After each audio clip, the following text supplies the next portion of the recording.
How's it going, everyone? If you're watching this video, you're probably wondering how to get access to the navigation in your Mazda vehicles. We just picked up a 2023 Mazda CX-5. This one is the Premium Plus trim, so we're going to also get the heads-up display, as you can see there. Stay tuned because I'm going to give you a breakdown of how these SD cards help us get more access to the features already built inside this vehicle. Basically, let me share with everyone why I'm making this video.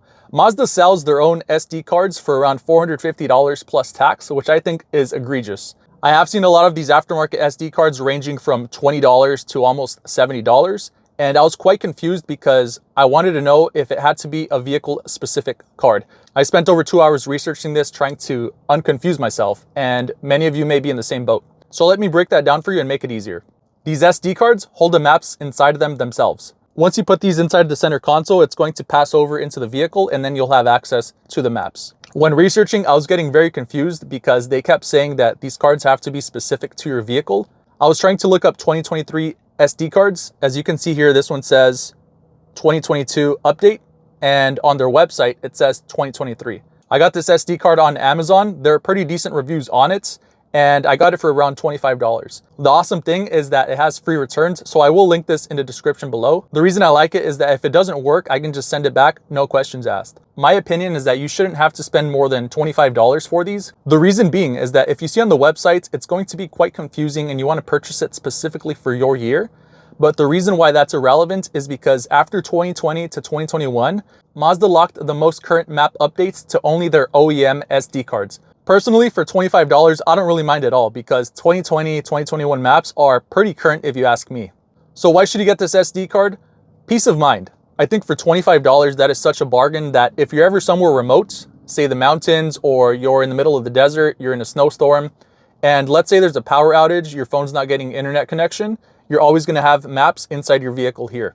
As a bonus in the heads-up display, what we're going to have with this SD card is that we're going to have traffic sign recognition. It's going to have turn-by-turn directions if you use the navigation built into the vehicle, not Apple CarPlay or Android Auto, unfortunately.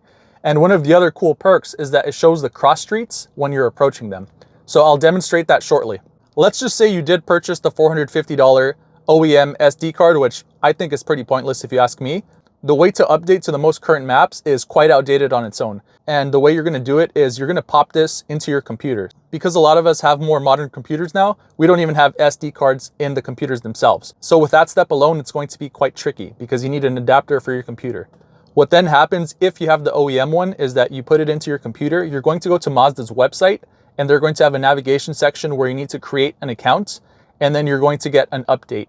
What's happening with these aftermarket ones is that after 2020 to 2021, Mazda blocked access unless you have the OEM one. The result from Mazda blocking those updates for these aftermarket ones is that we're all stuck in the 2020 to 2021 maps. Personally, I don't mind because we're saving around $460 and still getting access.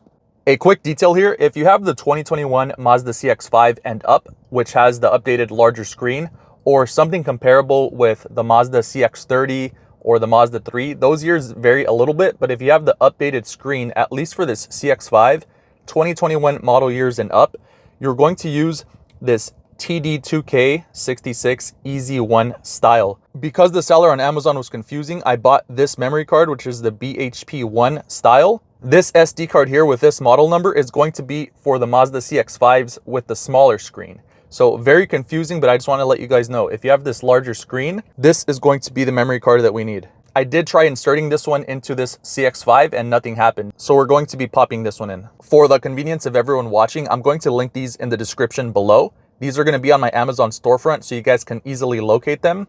And both of these as of now have free returns. So depending on the year of your Mazda, you might go with the one on the right here, like myself, or you might go with the one on the left here. But I'll link these both below. They should both have free returns and they're priced reasonably well. You shouldn't be spending more than $30 for these memory cards. I think they're all outdated at this point.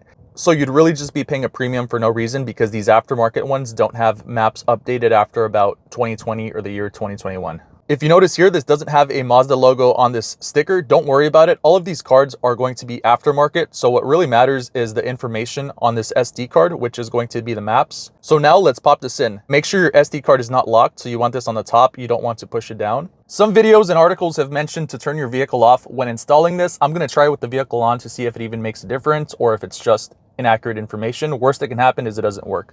So to locate your SD card slot, you're going to go to your center console here under your armrest. You're going to pull this back towards you, align the memory card there, and then just push straight down. And it should fasten into place.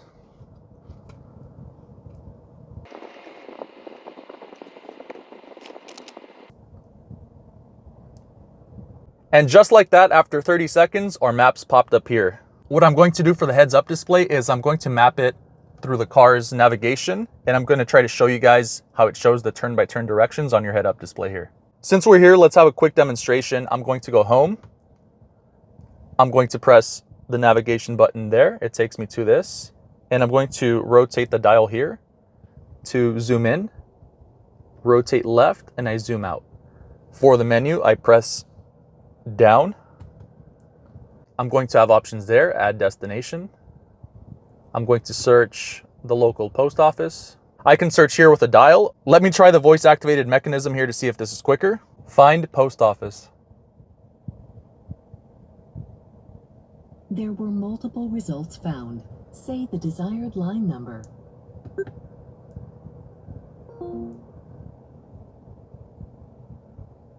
Route summary. You are on the way to Marengo Avenue, Fair Oaks Avenue, Fremont Avenue. No directions as of yet. Let me put the vehicle in reverse. I'm currently in park.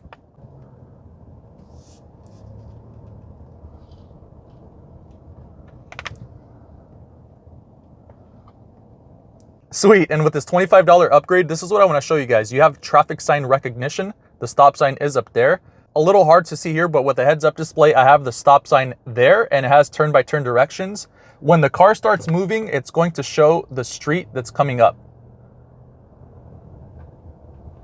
There you go. You can see Huntington Drive. So this is a super helpful upgrade. It shows it here as well. For this turn-by-turn direction, this is while we're routed through the car's native GPS system. If you're doing this with Google Maps, Apple Maps, this isn't going to work, unfortunately. But you still have the speed and traffic sign recognition, which is pretty cool. Let me cancel this route. And as we see there, by canceling the route, the turn-by-turn directions go away. But we still do have the traffic sign recognition and the speed limit posted here, as well as there, which is pretty sweet. As everyone saw, it's as easy as sliding the SD card in. Let me close this cover here. And I did that while the vehicle was on. So if you want to have the vehicle off, it works, but you saw the vehicle's running. It took about 15-20 seconds for the maps to upload and process. Hope this was helpful to everyone. I want you all to save money. Again, these are going to be down in the description below for your convenience in my Amazon affiliate storefront. If you have any questions, please do feel free to reach out. I want to try to help as many people as possible. And if you have any tips and tricks with these, by all means, drop them down in the comment section below. If you do want to see more Mazda and CX-5 related videos as well, do be sure to like and subscribe. I'm definitely going to be making more videos on this Mazda as time progresses. Some upgrades on this CX-5 already. We have this leather armrest cover that fits basically perfectly. The reason for this upgrade is y'all can see this is the parchment interior, which is gorgeous, but your arm is going to probably stain this leather really quickly with time. Even if you have the darker interior, this is going to protect your leather, probably from cracking, your arm sweat, things like that. And the other upgrade as well, we have 20% ceramic tint on this Mazda, which is going to help with the heat and privacy. All right, everyone, that concludes this video. Have a great day. Have a great evening. Striker out.